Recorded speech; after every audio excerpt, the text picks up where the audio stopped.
One thing about you that you know Oh, nalibre na naman ako ng foods dito. Oh. It also helps that I was Ayan yung guest for the story. ni Abdul, We had this guy. saka ni Camille. If you're with us around 4 o'clock, you'll see him. His name is John. Napasama ako sa kanila. I like him.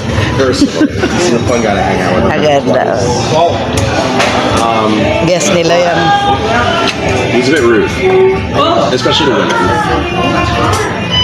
And it's a style of flirting that he thinks it's cute. Yeah. Sarap ng kain ni Abdul. Oh. But it's not. Maybe when you were like 12.